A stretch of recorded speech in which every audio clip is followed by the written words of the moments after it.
Hello everyone, welcome to CSA Core Concepts in the series of computer networks. In my earlier videos, we have discussed about the data link layer, the network layer, and now we are moving towards the transport layer. So, transport layer takes the service from the application layer and it provides it to the network layer, right? So, basically the transport layer provides that ensures the reliable transmission of data between the system. So what happens at the sender side is that the transport layer receives the data or the message from the application layer. Then it divides the data into smaller segments. The whole message it divides into smaller segments. It adds the source and the destination port numbers in the header of each segment and then transfers the message to the network layer. While on the receiver side, the transport layer receives the data from the below layer, that is the network layer. It reassembles the segmented data, reads its header, identifies what port number it is, and it forwards it to the application layer. Because application layer will perform various operations like SMTP, FTP, HTTP, whatever. So what type of service is requested, that is mentioned in the port number. So based on that, it will forward it to the appropriate application layer. Now, the ultimate goal of the transport layer is to provide a very efficient, reliable, cost-effective transmission services. And the softwares and the hardwares which are used in the transport layer are referred as the transport entities. Now, these transport entities can be located in the operating system, library packages, in the network applications, or as separate user process or NIC, that is network interface card. So the way in the network layer, there were two types of connections. So in transport layer also, there are two types of connections, connection oriented, two types of service, connection oriented and connectionless. Again, the addressing and the flow control all are same as the network layer. Now the question is that if everything is same as that of the network layer, then why do we require two separate layers, that is a network layer and a separate transport layer, if everything is going same? So basically the answer is that the transport layer code runs entirely on the user's machine and network layer works on the routers which are operated by the carriers. Understood? So what happens, there are many problems associated with the network layer. What happens if the network layer offers inadequate services? It is not working properly. It frequently loses the packets. If the routers crash from time to time, then who will handle? Where will you get the data from? So users cannot control the network layer, so they cannot solve any poor service or better routers, anything error handling in the data link layer because they do not own the routers. Understood? So the only possibility to put on the top of the network layer is a transport layer which will help to improve the quality of the service.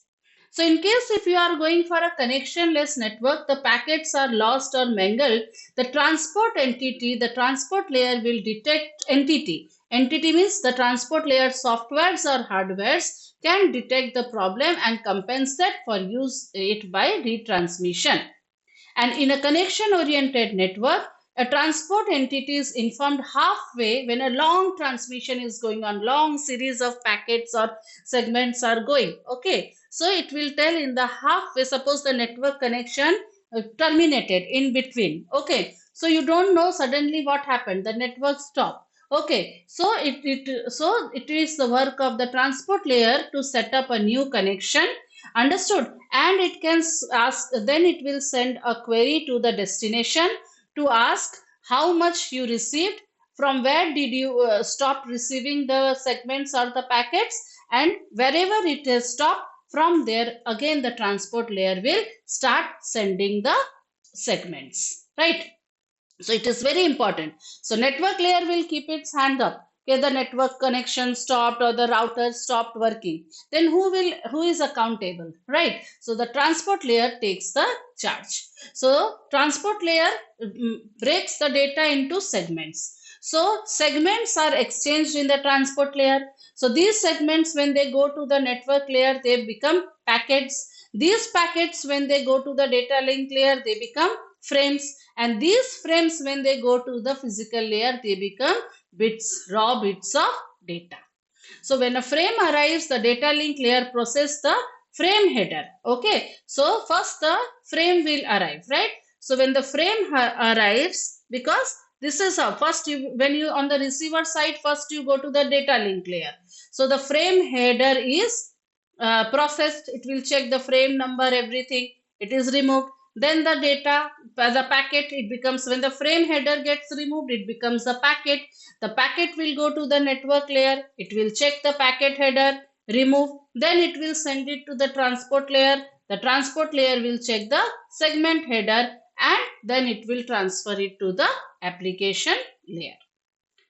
So let us understand the transport layer primitives. So they make use of primitives. When they want to connect to some host, they will make use of some of the primitives. Primitives are the commands, right? So let us say, for example, we have an application with a server and there are multiple remote clients. Okay. So now to start with, the server always says a listen primitive. Listen command, whenever a server is saying listen command, it is like a call that it will block the server. That will say, it is a type of a command that, hey, listen, I am ready to connect. I am free to connect. Understood? So it is a type of a command. And whenever a client wants to connect to the server, it will send a connect primitive. Okay, connect command. So the transport entity carries this primitive by blocking the caller. So if I am client 1, I want to connect, I will say connect. So that time I will be blocked until the connection has been established. So this connect request will go to the transport layer entity, means the software or the hardware. They will send my connection request to the server. Now if the server is blocked on a listen mode, server is in a listen mode means it is interested in handling the request. So if the server is in the listen mode, then it will tell, the server will unblock itself and say connection accepted. Yes, I am ready to connect to you, and it will go back to the client. So when this segment arrives, client is unblocked and the connection is established. So now when the connection is established, the client and the server can exchange information and data using the send and receive primitives. So they can do a blocking receive. They can block themselves until they receive the message. When they receive the message, they will send one message. Then again they will block until they receive. And this way the segments will be processed one by one. So both the sides will keep a track that it is whose turn to send. So one time client will send, then server will send, and every data packet is getting acknowledged eventually. Now when they have finished with the data transfer and no longer they require a connection, they will free up by saying a disconnect request. Now disconnection can be of two types. One is the asymmetric disconnection. Means either one of them can say disconnect. Okay, that means the connection is closed. Understood? And symmetric means what? Each of them will have to tell separately disconnect. Both of them have to agree, right? Say each direction is closed separately. So one side says disconnect. It means that I don't want to send any data. But if you are interested, you can keep on sending until he says explicitly disconnect. So in symmetric type of a disconnection, both of them will have to explicitly tell disconnect. Then only message exchange will stop. Understood? So these are some of the primitives, common primitives. So listen is when you are in a server is interested to request, to accept request, connect if you want to connect to connection, send, receive, and disconnect. So I hope you understood. Please do like the video if you understood, and don't forget to share and subscribe to CSE Core Concepts. We will come about more transport layer protocols, that is UDP and TCP, in my next upcoming videos. Please stay tuned.